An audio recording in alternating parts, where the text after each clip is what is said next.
Swine flu breeds in pigs, spreads then from person to person. It's infected 8 people in this country, 1,000 people in Mexico, 1,000 people in Mexico right now. 68 people there have died. That's up from 60 just a few hours ago. Right now, Mexico City is virtually shut down. Cities across the American Southwest are on alert, and just now the Associated Press moved a bulletin saying that 75 students at a high school here in New York City have now fallen ill with flu-like symptoms and are being tested for swine flu.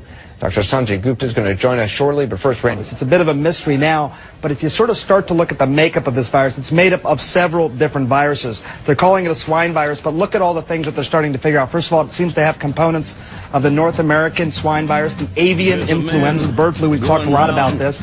Not the worst kind of bird flu, but a component of it.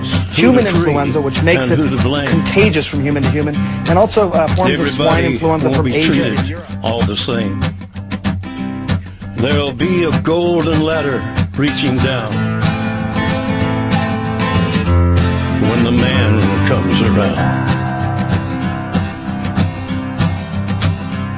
The hairs on your arm will stand up. I don't need another flu shot. I had a flu shot last year. A swine flu epidemic may be coming. Swine flu shot? Well, I don't know. I've been thinking about it. It could make you very sick. Swine flu? Man, I'm too fast for that to catch me. You'll want to be protected. I'm the healthiest 55-year-old you ever seen. Hey, I play golf every weekend. Get a shot of protection. The swine flu shot. Joe brought it home from the office. He gave it to Betty and one of his kids, and to Betty's mother. But Betty's mother went back to California the next day. On her way to the airport, she gave it to a cab driver, a ticket agent, and one of the charming stewardesses. At school, Joe's kid gave it to some other kids, and Mrs. Merrill got it and gave it to her husband. In California, Betty's mother gave it to her best friend, Dottie, but Dottie had a heart condition and she died. But before she died, Dottie gave it to her girlfriend, the mailman, the paper boy, and the vet when she went to pick up her chihuahua.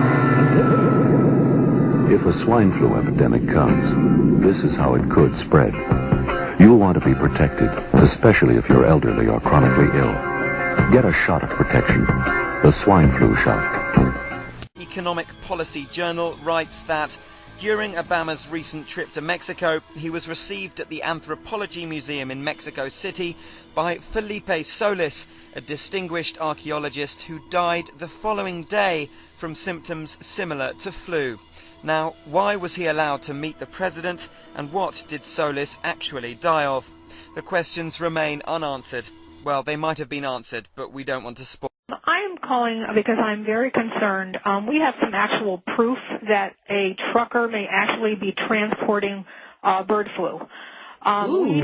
We have a federal agent who is aware, who has taken the documents to many agencies, including New York State Police, the FBI in many, many states, infection control disease.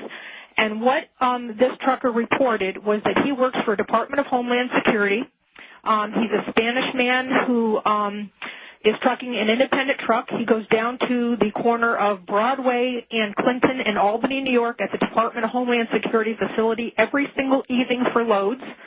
He said there are Raymore and Flanagan's and J.B. Hunt trucks ahead of him loading, that he has taken loads from a silo above Glens Falls. His truck actually was lowered into the ground into a silo. When the truck came out of the ground, he was given a shot in his arm told to protect his family.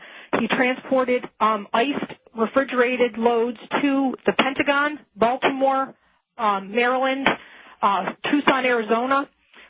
He was told that he told the federal investigator how he's getting paid through the Bank of America with a number. He walks up to a window. He presents his number.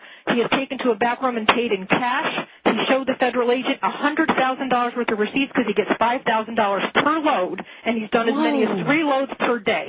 Okay, now wait, let me just stop you right here because this is amazing information to say the least. Now, perhaps he is transporting vaccines.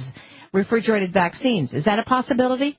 Anything that has to be iced either has to be an antigen or an antibody. That's all we know.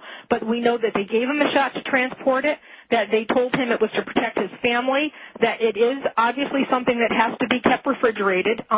He did one load for a complete week to Tucson, Arizona and back, but the amount of money that they're paying him under the table through Bank of America, only loading at night.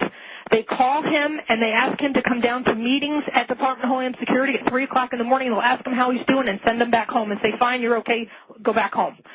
He has other truckers. He knows of a trucker with a 53-foot bed unit that took a missile type. He was able to see his load, and that was taken out to Phoenix, Arizona. He was given $18,000 to truck that load 2 times. It was 80 tons, and he blew his brakes. The Department of Homeland Security took care of it. He also has been to 2 silos. He's been to many cities with his loads. He is continuously working for Department of Homeland Security, and they are relocating him since the federal agents and the state police were notified. We were notified that he is being relocated to Tucson, Arizona, at a base 15 miles below Tucson. And okay, now, let me just ask you, Mary, how did you come upon this information? I can't say. Just what I'm saying already has probably put me in danger, but it is a testimony that many people are aware of, and they are doing nothing about it. And some of the high-ups in New York State Police were quoted as saying, "It's bigger than both of us. We're not touching it with a 10-foot pole." Oh my goodness! Wow. And we were told that there were retired New York State troopers